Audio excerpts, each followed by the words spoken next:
What's going on, Los Angeles, Bruin Nation, LAFB fam? What just happened? What just happened? Madman. 25.5-point underdog, 0-4 UCLA stuns number 7 Penn State. UCLA's biggest win in 15 years since beating Texas in 2010. The improbable, the impossible happened. UCLA stuns the college football world and beats Penn State. And Jerry Neuheisel carried off the our field, very baby. own Jerry Neuheisel getting carried off the field, rightfully so. The Bruins come off the mat this season, 1-4, 1-1 in Big Ten play, and have stunned the college football world. Thriller, my main man, on his way to Vegas. What is going through your mind right now?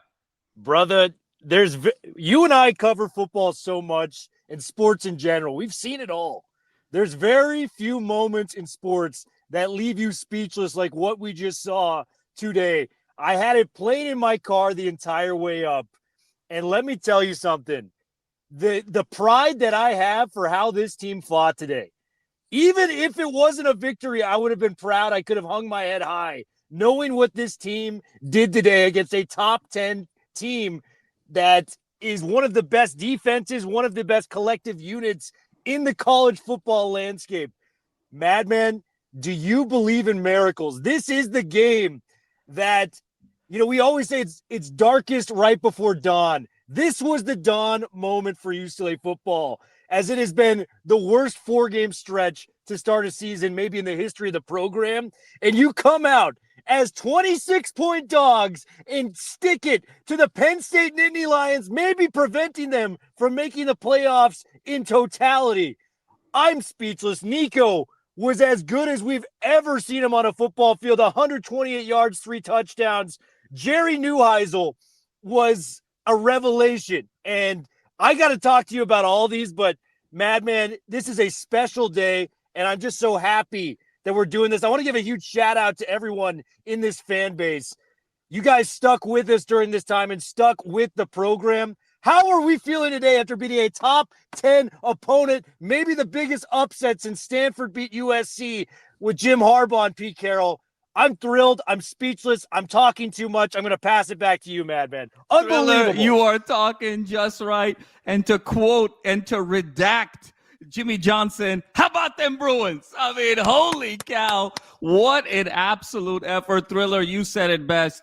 There's 2 people that I am the happiest for, but without question. Obviously, for you and for me and our fans, more than anything else, our fan base that has gone through so much. But Nico Iamaleava and Jerry Neuheisel, Thriller, deserve so much praise right now. Nico, everything that happened in the offseason, we know the story well. He has taken a pummeling in terms of national headlines with the media. He stayed the course. He stuck with it. We always said he was such a talented kid. He just needed some more support around him. Thriller, what a ball game for Nico. 17 for 24, 166 yards through the air, 128 yards on the ground, 5 total touchdowns. He was essentially a one-man band out there carrying this team to victory. And then Jerry Neuheisel, Thriller, what a game he called today. Unbelievable. 53 runs to 24 throws. The identity has been set for this team. 53 runs for 289 yards and 3 touchdowns, and such an efficient 17 for 24. Bruins were 10 for 14 on 3rd down, Thriller, up until that final drive. Unbelievable. And Jerry getting carried off the field is so poetic. And just to see Rick on the telecast, they were bringing him in on the play-by-play. He was there at halftime. It just, Bruins should be bursting with pride everywhere. And I want to tell all the Bruins, we have that shirt on LAFB that it's a great day to be alive and be a Bruin. It's yes, Jerry's sir. quote. I want everybody to go on LAFBnetwork.com and buy that shirt for the Bruin faithful. And we're all going to wear that shirt for the rest of the season. My goodness, Thriller, I am without words. This is shades of Josh Rosen, This is yes. of the miracles that we have seen in years past. 1996 against USC, shades of all of that came to fruition today. My goodness. And Thriller, the one thing I'll say, and I'll hand it back over to you. We got so much to break down.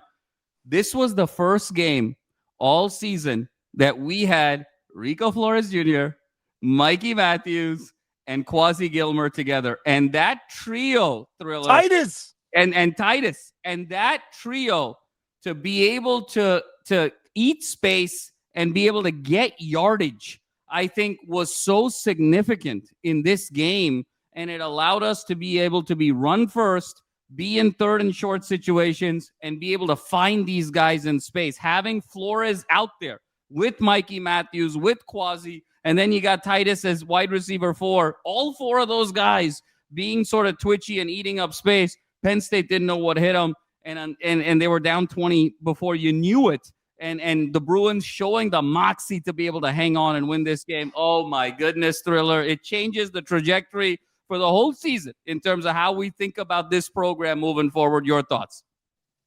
It's one of those things where when you see a body on the ground and they resuscitate you, they shock you back to life. This was one of these wins that could do this for a program. And I'm going to say it, man. What Jerry Neuheisel is to this program, it's magic. He steps up in these situations, and not just today. You know, the Texas drive he had to beat University of Texas in Jerry's world back in the day. And you see what he's doing as a coach in his first game as an offensive coordinator. The direct snap to Anthony Woods, the play call, like that is balling out on a different level with the X's and O's. The third down conversion rates you mentioned, and, you know, just what this guy means to Bruin fans, because, you know, it's hard to find, you know, these first 4 weeks, it was hard to find the passion, that somebody that bleeds blue and gold that was sticking with the program. And Jerry was that one person. And, you know, it doesn't shock me, if I'm being honest with you, that he had this success. This guy learned under Chip Kelly. Chip Kelly, yes, we can agree, had his problems as a UCLA coach. You know what he didn't have a problem at is calling in an offense. And Jerry was able to study with that. He brought in his old OC, Noel Mazzoni, in the building. Let's give him some credit, too, for what they were doing Absolutely. there. In terms of scheming, masterclass by Jerry and what they were able to cook up there. And, you know, I don't know what the future holds for this program, but if you hire a defensive-minded coach like we've talked about, you got to give the kid Jerry an interview, because we can't let this kid walk. It was our dream one day, Madman, when Chip was the coach, to maybe turn it over to Jerry when he was ready. That was a dream scenario we talked about openly and praised the likes of Jerry Neuheisel. Man, let me tell you something. This kid's got it, and we need to keep him around here in Westwood, at least as an offensive coordinator moving forward. Neuheisel, you're a stud, and the Bruin faithful loves you to death. Loves you to death, Jerry. We got to sign him to a long-term OC contract right now. It doesn't matter who the new head coach is going to be. Jerry's got to be a Bruin. That's who he is. He was born to be a Bruin, and he was born to eventually lead this team. You and I always said it, Thriller. Between Rick and Jerry, that lineage, the love for UCLA was absolutely evident. He waited his time. He bid his time. And here he is. He's been on the show, Thriller. He loves our show. And he even said, He said, look, I no doubt about it. One day I want to be the head coach of the UCLA Bruins. And somewhere down the line, that would be the perfect scenario for the prodigal son to be home as the absolute head coach. But as the offensive coordinator, unbelievable. Thriller, you mentioned the bag there. I mean, that shift to Woods. Look, it was this was a roller coaster of a game, first of all. I mean, my goodness. Bruins, let me just chime in on this. It's one thing to do this against a Michigan State defense.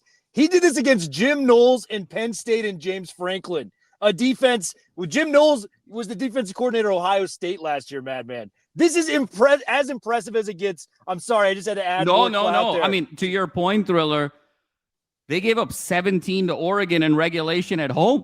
I mean, this is 42. I mean, and you know what's so interesting about all this? Now, I am not going to claim that you and I came even remotely close to projecting this season. I mean, we have been as wrong as you can be. You and I were thinking 7-5, could be north of that. But remember way back when we said, that Penn State game is going to be tricky because they're going to be emotionally hungover. Trap game. It's a trap game. After that Oregon game, you saw it. You saw it, Thriller. Penn State didn't look like they got out of the bus until halftime. I mean, they were absolutely sleepwalking through the first half of that game. What a start, Thriller. I mean, you go down 14-play drive to open the game up 7-0, and then you have the onside.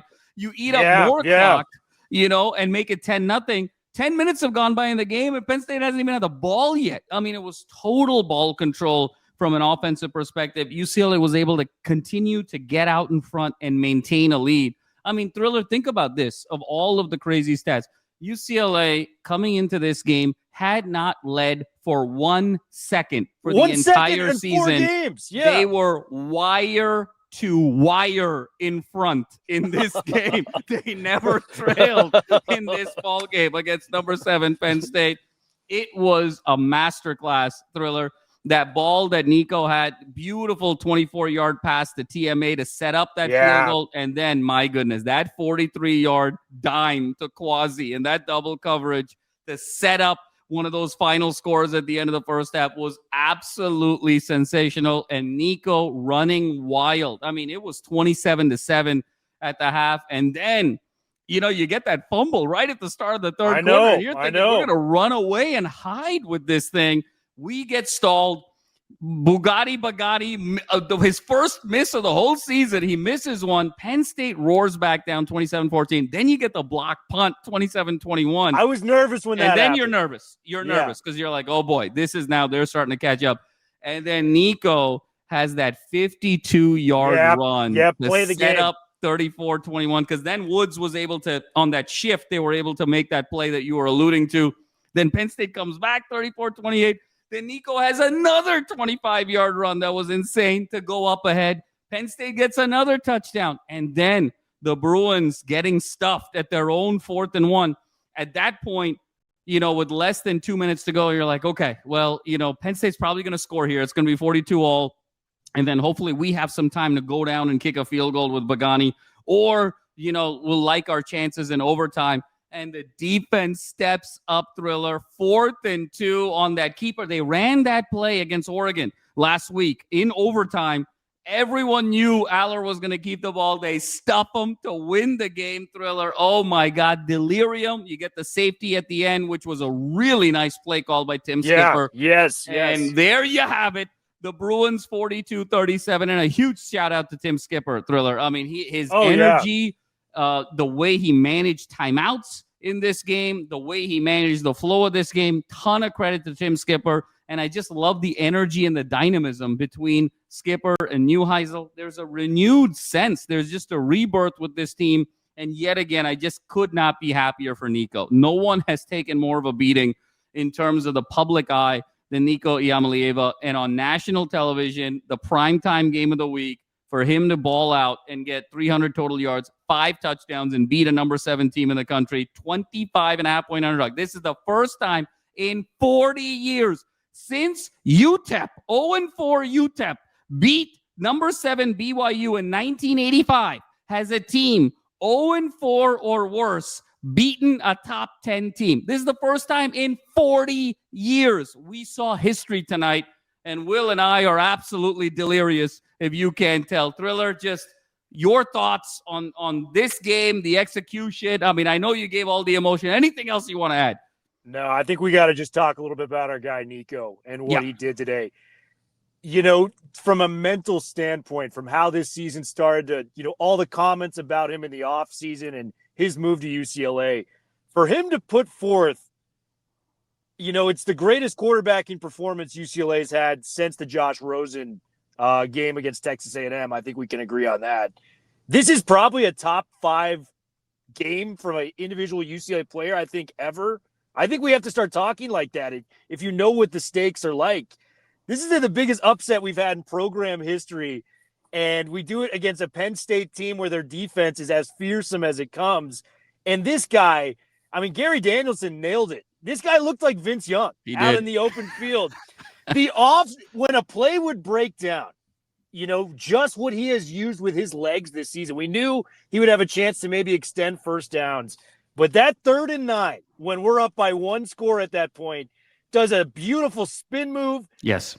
That is because after that punt block, I'll be honest with you, man, when they return that for a touchdown, I'm like, what an effort.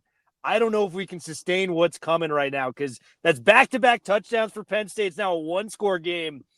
Nico Iamaleava with maybe the most mentally tough, flawless performance I have ever seen from a quarterback since at least covering this team. Josh Rosen comes to mind, maybe some Brett Hundley performances. But you got to put this on the Mount Rushmore of UCLA performances. This is everything you wanted from a transfer quarterback in one game. And boy, did he flat out deliver.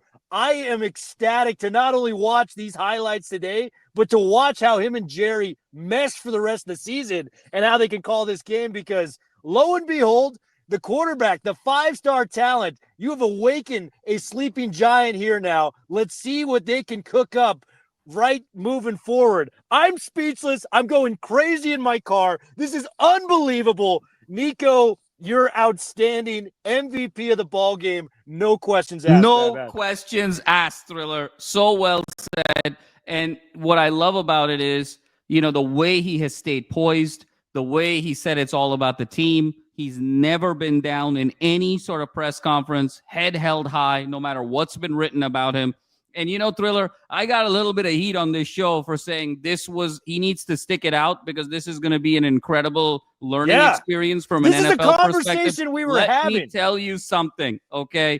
These NFL GMs are noticing this and saying not only did he stick it out, but now he rose up and beat a top 10 team. And if he hangs in there, NFL GMs are noticing this is what it takes to get to the next level. This is what it takes. You and I have talked about it for years. It's not the QBs from the blue chip schools that have all of the advantages at receiver and offensive line and tight end and running back and so forth. It's how do you elevate a program when so much is asked of you, when you have outsized responsibility for a program, and can you elevate that program? That is the greatest prerequisite for the NFL, period, from a quarterback position. And Nico Iamaleava was absolutely dynamite. Right down to that right corner of the end zone above the pylon on that last touchdown. Reminded so many of Vince Young in that iconic 2006 Rose Bowl game. So my goodness, Thriller, what just happened? This is the beauty. This is why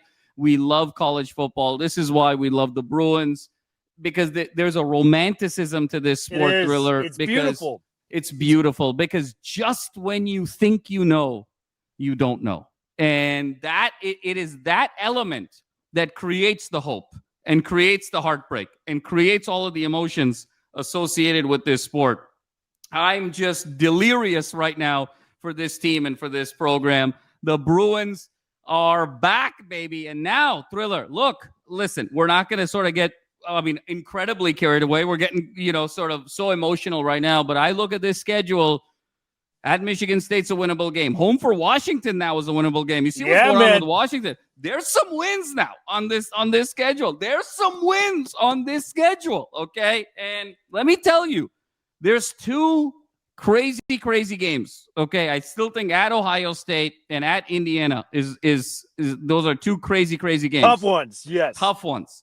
But it is not out of the realm. If they show up and play with the effort that they played with here, you're telling me they can't compete with Michigan State? They can't compete with Maryland at home? No, they can't compete with Washington at home? They can't compete with Nebraska at home? They can compete in all of those games.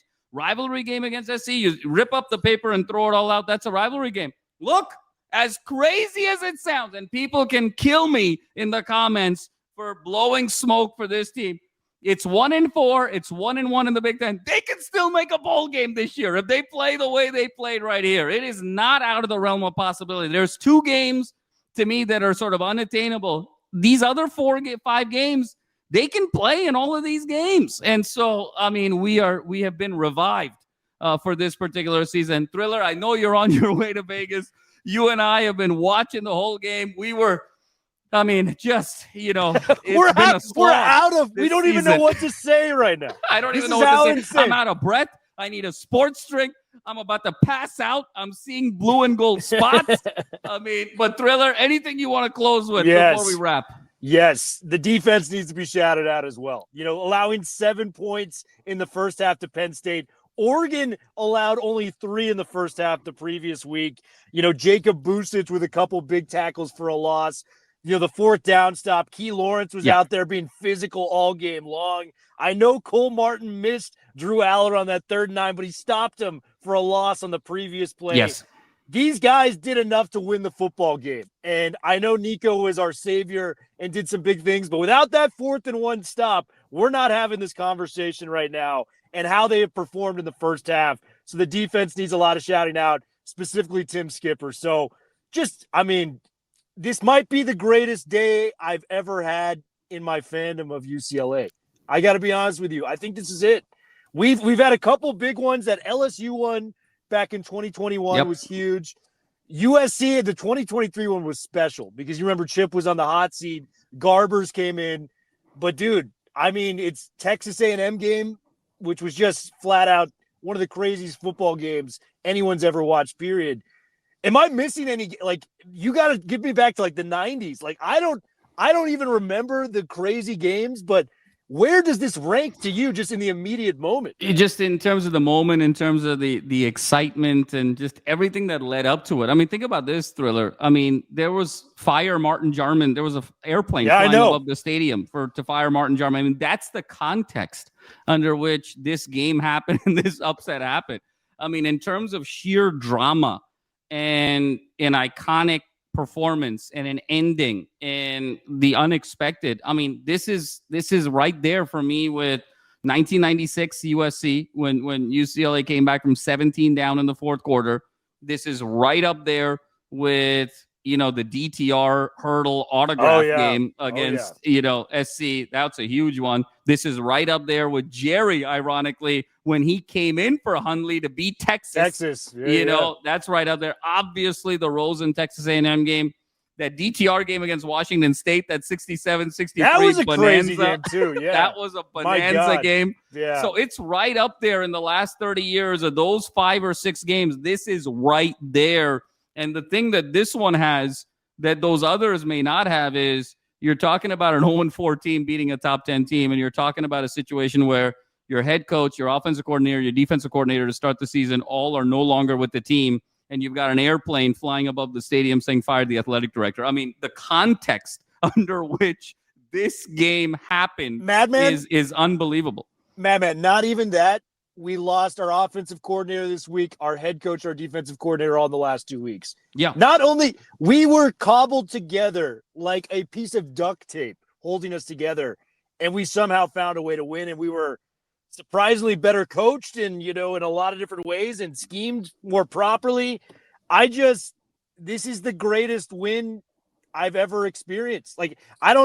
Knowing what we went through with the athletic director being under serious fire right now and all the stuff happening with the coaching staff, how we started this season at 0-4, to me, this is the greatest. Outside of a USC rivalry win, this is the greatest win I've ever experienced as someone that covers UCLA with you, man. And I just want to say, guys, thank you so much for sticking with this program and sticking, with hearing out us, man. We love and care about this program in a way that's hard to sometimes verbalize. And it's been really tough what's happened. You guys have seen my reactions to what's been going on the first 4 weeks. But it's days like today, man, that make it all worth it at the end when you put in that effort. So I'm just so honored to be on here with you, Madman, and just so grateful at the outcome of today's game. It's unbelievable. Thriller, what a ride it's been. And I'll give just a couple shout outs before we go. You said it best, Thriller. Key Lawrence, Jalen Woods, John Vaughns, Isaiah Chisholm. Those 4 guys absolutely balled out, shot the gaps, played with such effort, sideline to sideline. They had their share of great plays. They had their share of misses. But we will take that level of effort and intensity every time, and you can live with all of the results there. They were absolutely massive. And Thriller, it is an absolute honor and privilege and joy to be able to do this with you. You and I have been doing this since 2021. We have been there for the ups. We have been there for the downs. We have been there for the entire roller coaster. and there's no one else I'd rather be in the saddle with for our beloved UCLA Bruins. And we close the show saying this every time, but today it's got to be even more. Today is the day where you got to be loud, you got to be proud, you got to be passionate, Bruins, and four's up forever, baby. Four's up forever.